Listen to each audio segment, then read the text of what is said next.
बिस्मिल्लाहिर्रहमानिर्रहीम।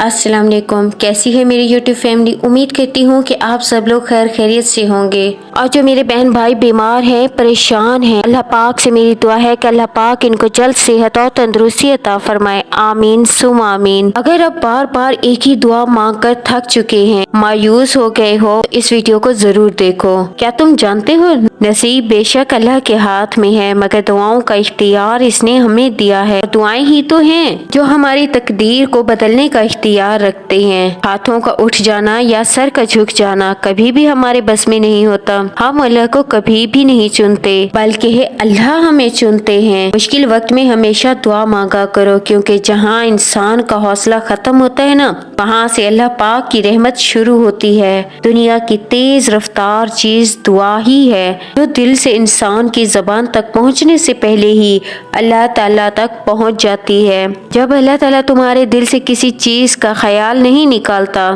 तो इसी चीज को तुम्हारी हकीकत बना देता है। अगर अल्लाह तुम्हारा दिल नहीं बदल रहा, तो यकीन रखो वो तुम्हारा नसीब बदलने पर राजी है। इस पुकार को हर लम्हा, हर दफा तुम्हारे मुंह से सुनता है वो, तो इसे कैसे रिद कर सकता है। मांगने की शिद्दत कबूलियत की सबसे बड़ी दलील होती है। एक ही दुआ का बार बार दिल में ख्याल आना यूं बेवजह तो नहीं होता। अगर इंतजार के बावजूद कभी दिल का एक ही दुआ को दोहराते रहना बेवजह तो नहीं होता। अल्लाह कोई भी ख्वाहिश दिल में यूं ही नहीं डालता। मुआजिज़े तब होते हैं जब तुम इस वक्त भी दुआ मांगना नहीं छोड़ते, जब दुनिया तुमसे कह रही होती है ये तुम्हारे लिए मुमकिन ही नहीं। जानते हो, ऐसा भी होता है कि तुम तो भूल जाते हो अपने सालों से मांगी हुई दुआओं को। तुम मांगते मांगते थक चुके होते हो, ये सोच कर कि दुआ कबूल ही नहीं होती तो क्यों मांगो। तुम्हारा रब तो कभी नहीं भूलता, वो तो जानता है। कुछ सालों बाद भी वही अल्लाह तुम्हारी दुआओं को कबूलियत का नाम जरूर देता है।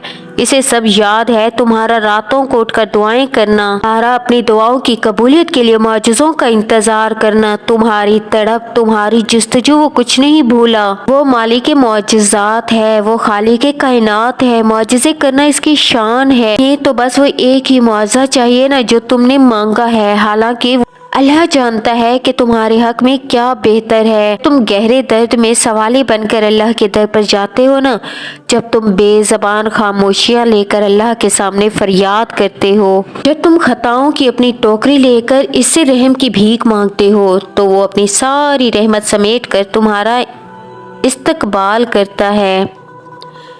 अपनी पुरसकून सी याद में लिपेट कर दुनिया के हर दर्द से आज़ाद करा देता है। रब अपने नूर से तुम्हारा बिखरा हुआ दिल पर नूर कर देता है। बस इसकी तरफ आने की जरा सी देर है। बस फर्क वहाँ पर आता है इंसान अपने मामलात अल्लाह के हवाले करता है और मुतमईन हो जाओ और कहता है कि अल्लाह से बढ़कर कोई बंदे का खैर ख्वाह हो ही नहीं सकता। कोई मामला परेशान करे और इसका कोई हल नजर ना आए, तो इसे तुम अल्लाह के हवाले कर दिया करो। फिर अल्लाह वहाँ से जरिए बनाता है जहाँ से गुमान भी नहीं होता।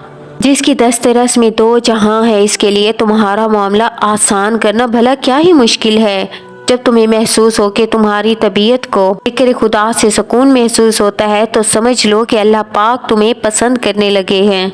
तुम अपने इस तड़पते दिल को समझाओ कि अल्लाह के फैसले हमेशा ढेरों खुशियाँ लाते हैं। बस तुम सब्र करो और अपने ऊपर अल्लाह की इनायतों को बरसता देखो। जब तुम महसूस करो कि आखिरी हद तक आजमाए जा रहे हो ना, तो तुम समझ जाओ कि तुम्हारे मामले का फैसला अल्लाह की तरफ से यकीनन मदद का वक्त करीब आ रहा है। बस तुम अल्लाह की जानिब से आने वाले हुक्म के इंतजार में सब्र किए रखो और फरमाए अल्लाह तुम्हें किसी भी हाल में दर-बदर नहीं होने देगा। अल्लाह तो सब्र करने वालों के लिए सिले को तैयार रखता है। तवक्कुल रखो, क्योंकि अल्लाह के मौजज़े तवक्कुल रखने वालों के लिए ही हैं और तुम्हारे लिए भी हैं। अल्लाह बहुत जल्द इस चीज को तुम्हारा वसीला बनाकर देगा जो तुम्हारे लिए खुशी का सबब बनेगी। दिल रेजा रेजा हो कर भी, बिखर कर भी अल्लाह से मांगते हो तो फिर कायनात की कोई भी कुव्वत इनकी दुआओं को हरा नहीं सकती। इनकी ज़बान जो कुछ कहती है अल्लाह उसे कुन कर देता है, क्योंकि तुम्हारा सब्र ही तुम्हारी सबसे बड़ी ताकत है। अगर अभी तक अपनी तुम्हें मंजिल का पता नहीं मिल सका, तो इसका मतलब ये तो नहीं कि तुम मायूस होकर चलना ही छोड़ दो। اگر ابھی تک تم یہ جان نہیں سکے کہ تمہارے لیے کیا بہتر ہے اور کیا نہیں، تو دیکھو اس کا یہ تو مطلب نہیں نا، ہرگز بھی نہیں، کہ تم دعا مانگنا، ہاتھ اٹھانا ہی بند کر دو۔ تم جس سے رابطہ رکھنا چاہتے ہو، اگر اس سے رابطہ نہیں ہو رہا تو اس کا مطلب یہ تو نہیں کہ تم اللہ سے رابطہ ہی توڑ دو۔ دیکھیں، امید انہی کے لیے ہے جو یقین رکھتے ہیں، اور مایوسی انہی کے لیے ہے جو انتظار نہیں کرتے۔ آخر کیوں خود کو اتنا الجھا رکھا ہے؟ تم نے ساری طاقتیں تو تمہیں پتہ ہے تمہارے اپنے ہاتھ میں ہے نا، دعا کے لیے ہاتھ اٹھاؤ اور پھر دیکھو کیا نہیں ہوتا۔ تمہارا صبر تمہیں ان مقامات تک پہنچا سکتا ہے جس کا تم گمان بھی نہیں کر سکتے، اور اس کے لیے تمہارا یہ جاننا ضروری نہیں کہ آگے کیا ہوگا یا کیسے ہوگا۔ یہ کام تم اللہ پر چھوڑ دو۔ تمہارا کام تو بس اللہ پر یقین رکھنا ہے۔ ممکن سے لے کر ناممکن تک، حاصل سے لے کر لا حاصل تک، روشنی اور معجزے تم میں چھپے ہوتے ہیں اور انہیں تم میں خود ہی ڈھونڈنا ہوتا ہے۔ اللہ کوئی بھی کہانی ادھوری نہیں رکھتا نا، بس انداز مختلف ہوتا ہے،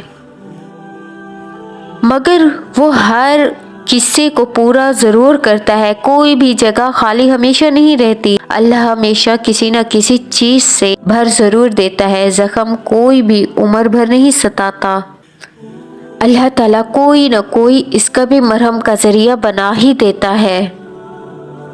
جب وہ کسی کام کے ہونے کا سوچ لیتا ہے تو وہ اس کام کے مکمل ہونے کا اشارہ بھی کر دیتا ہے۔ بس پھر وہ جو ممکن ہو اور جو ناممکن ہو سب ہو جاتا ہے، اور تمہارا رب بہترین خفیہ تدبیر کرنے والا ہے۔ اور یاد رکھو کہ تمہارے رب کے لیے کچھ بھی مشکل نہیں، وہ تو بس ایک اشارہ دیتا ہے اور ہر چیز ہو جاتی ہے۔ وہ بس ایک حکم دیتا ہے اور ایک بادل، اور بادل کا ہر حصہ بارش بن کر برسنے لگتا ہے۔ وہ ایک حکم دیتا ہے اور خزاں کے سبھی پتے ٹوٹ کر زمین میں گر جاتے ہیں۔ تمہارے رب کے لیے تو کچھ بھی مشکل نہیں ہے، اس کے لیے کچھ بھی ناممکن نہیں ہے، تو پھر تم مایوس کیوں ہوتے ہو؟ تو جان رکھو اللہ تمہاری محبت کبھی ضائع نہیں کرے گا، کیونکہ اللہ کی رحمت کے مستحق ہو جاتے ہیں وہ لوگ جو خود خیر کو لبیک کہتے ہیں۔ جان رکھو تمہارے یقین کی جڑیں جتنی گہری ہوں گی، تمہارے رب کی عطائیں بھی اتنی ہی ثمردار ہوں گی۔ مطمئن ہو جاؤ، تمہارے سجدے اور تمہارے آنسو ان قریب تمہاری متلاسی آنکھوں کو وہ نظارے کروائیں گی جس کی تم تمنا رکھتے ہو۔ بہت جلد وہ مہربان رب اپنی رحمت کے تمام اسباب بنا کر اپنی عطاؤں کے خزانے تمہارے قدموں میں ڈھیر کر دے گا، جو تمہاری زندگی کو خوبصورت رنگوں سے بھر دے گا انشاءاللہ۔ میری دل سے دعا ہے میرے تمام ویورز جو اپنی دعاؤں کی قبولیت کے منتظر ہیں، اللہ تعالیٰ آپ کی دل سے مانگی ایک ایک دعا کو قبول فرمائے اور آپ کی زندگی کی ہر مشکل کو آسانی میں بدل دے اور آپ کو راحت اور سکون عطا فرمائے۔ آمین ثم آمین۔ ویورز ویڈیو اچھی لگی ہو تو مجھے لائک اور کمنٹ کر کے ضرور بتائیے گا۔ اللہ حافظ، جزاک اللہ۔